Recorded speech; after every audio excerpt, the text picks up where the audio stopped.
నవ్యాంధ్రలో ఆయన king maker ఎప్పటి నుంచో నైజాంలోనూ సత్తా చాటాలని కలలు కంటున్నారు. కానీ ఇప్పటి వరకు ఆయన అడుగులేవి ఇక్కడ విజయ తీరాలకు చేర్చలేదు.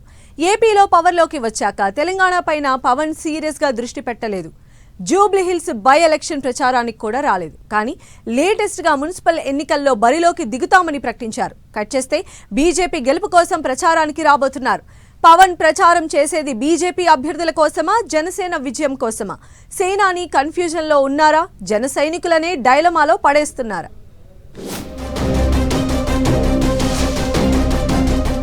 తెలంగాణ మున్సిపల్ ఎన్నికల బరిలో జనసేన, పురపోరులో బీజేపీ గెలుపు కోసం ప్రచారానికి పవన్, పలు చోట్ల బీజేపీ జనసేన అభ్యర్థుల పోటాపోటీ.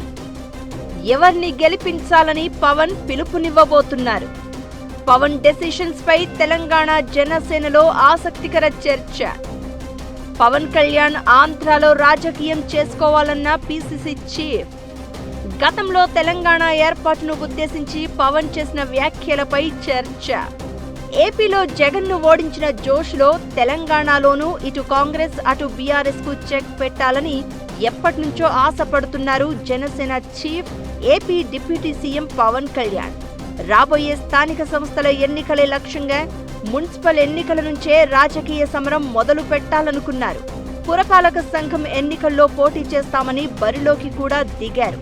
పలు చోట్ల జనసేన అభ్యర్థులు మున్సిపల్ ఎన్నికల బరిలో నిలిచారు. అయితే పురపోరులో పోటీపై బీజేపీని సంప్రదించి నిర్ణయం తీసుకున్నారో లేక ఒంటరిగా పోటీ చేయాలనుకున్నారో తెలియదు. కానీ ఇప్పుడు బీజేపీ అభ్యర్థుల గెలుపు కోసం పవన్ ప్రచారానికి రాబోతున్నారు. లేటెస్ట్ గా హైదరాబాద్ లోని పవన్ నివాసంలో ఆయనను తెలంగాణ బీజేపీ అధ్యక్షుడు రామచంద్రరావు, కేంద్ర మంత్రి కిషన్ రెడ్డి కలిశారు. మున్సిపల్ ఎన్నికల ప్రచారంలో తమ అభ్యర్థుల గెలుపు కోసం క్యాంపెయిన్ చేయాలని రిక్వెస్ట్ చేశారు. అందుకు ఆయన ఓకే చెప్పినట్లు తెలుస్తోంది. ఈ నెల 7, 8 తేదీల్లో పవన్ మున్సిపల్ ఎన్నికల క్యాంపెయిన్ చేయబోతున్నారు.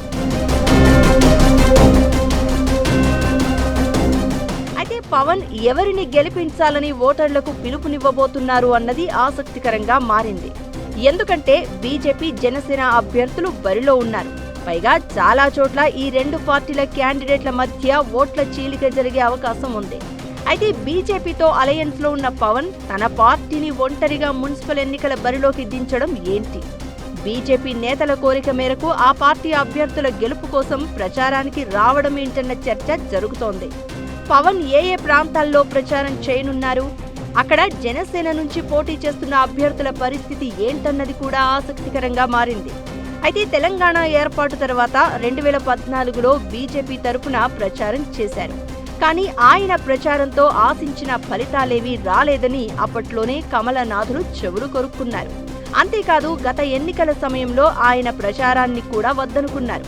ఇప్పుడు బీజేపీ తరపున పవన్ ప్రచారానికి వస్తూ ఉండడంతో గతంలో తెలంగాణ ఏర్పాటును ఉద్దేశించి పవన్ చేసిన వ్యాఖ్యలను ప్రస్తావనకు తెస్తున్నారు. తెలంగాణ ఏర్పాటు సమయంలో బాధతో వారం రోజుల పాటు తిండి మానేశాను అని పవన్ చెప్పిన విషయాలను గుర్తు చేస్తున్నారు.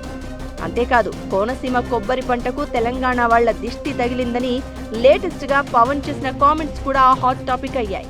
ఈ నేపథ్యంలో పవన్ ప్రచారంతో బీజేపీకి జరిగే మేలెంతో, జనసేన తరపున బరిలో నిలిచిన అభ్యర్థుల పరిస్థితి ఏంటో క్లారిటీ లేకుండా పోయింది. టీపీసీసీ చీఫ్ మహేష్ కుమార్ గౌడ్ అయితే పవన్ ప్రచారంపై హాట్ కామెంట్స్ చేసి చర్చకు దారితీశారు. తెలంగాణ వ్యతిరేకి ఆంధ్ర నాయకుడైన పవన్ చెప్తే ఎవరు ఓటేస్తారని ప్రశ్నించారు. తెలంగాణ బీజేపీ నేతలు దేహి అంటూ పవన్ ను అడుక్కుంటున్నారని మండిపడ్డారు. గతంలో తెలంగాణ గురించి పవన్ నీచంగా మాట్లాడారని విమర్శించారు. బీజేపీ మత విద్వేషాలు రెచ్చగొడుతోందని సీరియస్ కామెంట్స్ చేశారు టీపీసీసీ చీఫ్. అయితే మహేష్ కుమార్ గౌడ్ వ్యాఖ్యలకు మహబూబ్ నగర్ సభలో కౌంటర్ ఇచ్చే ప్రయత్నం చేశారు తెలంగాణ బీజేపీ అధ్యక్షుడు రామచంద్రరావు. కాంగ్రెసే మత విద్వేషాలను రెచ్చగొడుతోందని, కాంగ్రెస్ అంటే ముస్లిం, ముస్లిం అంటే కాంగ్రెస్ అని రేవంతే చెబుతున్నారని ఫైర్ అయ్యారు. మొత్తానికి పవన్ కళ్యాణ్ మున్సిపల్ ఎన్నికల ప్రచారం సెంట్రిక్ గా తెలంగాణ పాలిటిక్స్ హాట్ గా మారాయి.